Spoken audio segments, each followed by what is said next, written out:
বেশ অনেকদিন ধরেই সবাই সান্ডা নিয়ে মাতামাতি করতেছে। তো যাই হোক, আজকে আমরা খোঁজ পেয়ে গেলাম একজন কফিলের। জানতে পেরেছি সে বাংলাদেশে চলে এসেছে এবং আমরা পুরো পরিবার চিন্তা করলাম সেই কফিলের সাথে দেখা করব, ঘুরবো এবং তার সাথে সান্ডা খাওয়ার ট্রাই করবো। তো যেই ভাবা সেই কাজ, আমরা সবাই সন্ধ্যাবেলা চলে এসেছি বরিশালের তালতলি ভাঙ্গার বার। এসে দেখি কফিল এখানে বসে চিন্তা করতেছে যে সে কোন রেস্টুরেন্টে ঢুকবে। তো যাই হোক, আমরা কফিলের পিছনে পিছনে একটা রেস্টুরেন্টে ঢুকে গেলাম। কফিলের চয়েসটা খুব সুন্দর, খুব ভালো একটা রেস্টুরেন্টে আমাদেরকে ঢুকাইছে। তারপরে কফিলের সাথে আলাপ করলাম যে কফিল সাহেব, এখানে যদি আপনি সান্ডা নাও পান তাও সমস্যা নাই, রেস্টুরেন্টটা অনেক সুন্দর, চলেন আমরা ভিতরে ঢুকে দেখি যে এর মধ্যে কি কি খাবার পাওয়া যায়। তো যাই হোক, আমরা হাঁটতে হাঁটতে ভিতর দিকে যতই ঢুকতেছি ততই ইমপ্রেস হয়ে যাচ্ছে, কারণ রেস্টুরেন্টটা এত সুন্দরভাবে সাজানো গোছানো ছিল। নিচতলাটা খুবই সুন্দর ছিল। তো আমরা ভাবলাম, প্রবাদ আছে যে ভালো মাল দোতলায় থাকে, তো আমরা দোতলার দিকে চলে গেলাম। দোতলায় উঠে তো একেবারে চক্ষু চড়ক গাছ, কত সুন্দর দেখেন। একেবারে এখান থেকে যে ভিউটা দেখতে পাচ্ছি আমরা, এক কথায় অসাধারণ। তো আমরা আরো সামনের দিকে এগিয়ে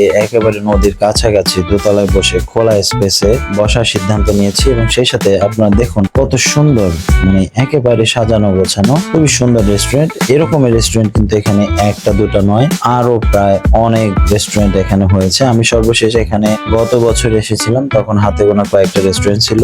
এখন এই বছর এসে আমি তো একেবারেই অবাক, প্রায় যত দূরে চোখ যায় খুবই সুন্দর রেস্টুরেন্টে ভরপুর। এবং সব থেকে মজার বিষয় হচ্ছে এই রেস্টুরেন্টে বসে আপনি একদম কীর্তনখোলা নদীর যে একটা হিমেল হাওয়া, সেটা আপনি উপভোগ করতে পারবেন এবং সেই সাথে আপনি এখানে মজার মজার খাবার খেতে পারবেন। প্রায় সব ধরনের খাবারই এখানে রয়েছে এবং সব থেকে মজার বিষয় হচ্ছে এইটাকে বরিশালে মিনি কুয়াকাটা নামে পরিচিত। এইখানে বসে আপনি সব ধরনের খাবার উপভোগ করতে পারবেন, পাশাপাশি আপনি একান্তে খুব সুন্দর কিছু সময় কাটাতে পারবেন। আমাদের কফিল একদমই মন খারাপ, সে জানতে পেরেছে যে এখানে কোন রকম কোনো সান্ডা রান্না বান্না হয় না। এখানে খেতে পারবেন চাইনিজ সহ যে কোনো ধরনের ফাস্ট ফুড আইটেম। তো কি আর করা, আমরা এখানে সেট মেনু থেকে ফ্রাইড রাইস, চিকেন কারি, তারপরে কিছু পানীয় অর্ডার করেছিলাম। খাওয়া দাওয়ার থেকে সব থেকে বড় ব্যাপার হচ্ছে জায়গাটা হচ্ছে উপভোগের একটা জায়গা। আমরা সবাই মোটামুটি টেবিল সাজিয়ে সবাই একত্রে বসে পড়েছি, চারপাশটা একটু ঘুরে ঘুরে দেখারও চেষ্টা করেছি এবং আপনাদেরকে দেখানোর চেষ্টা করছি। তো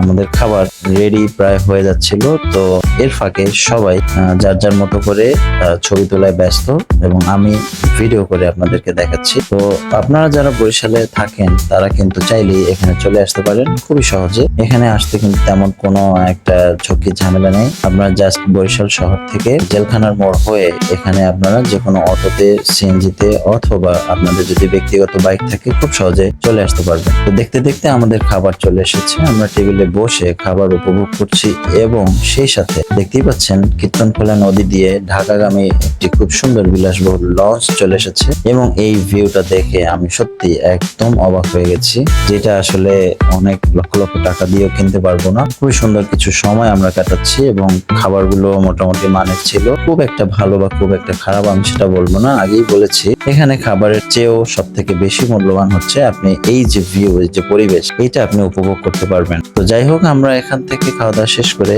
বের হচ্ছি। বের হওয়ার আগে মেয়েকে নিয়ে একটু দোল খাচ্ছি এবং টুকটাক কিছু ফটো সেশন করার চেষ্টা করেছি। অনেক অনেক ধন্যবাদ আপনাদেরকে সাথেই থাকার জন্য, খুবই সুন্দর একটি ভিউ দেখার জন্য। তো আমাদের খাওয়া দাওয়া শেষ, সময় শেষ, রাত প্রায় 10টার কাছাকাছি। আমরা ব্যাক করে চলে এসেছি বাসায়। অসংখ্য ধন্যবাদ আপনাদেরকে সাথেই থাকার জন্য। আল্লাহ হাফেজ, দেখা হবে পরবর্তীতে অন্য কোনো ভিডিওতে।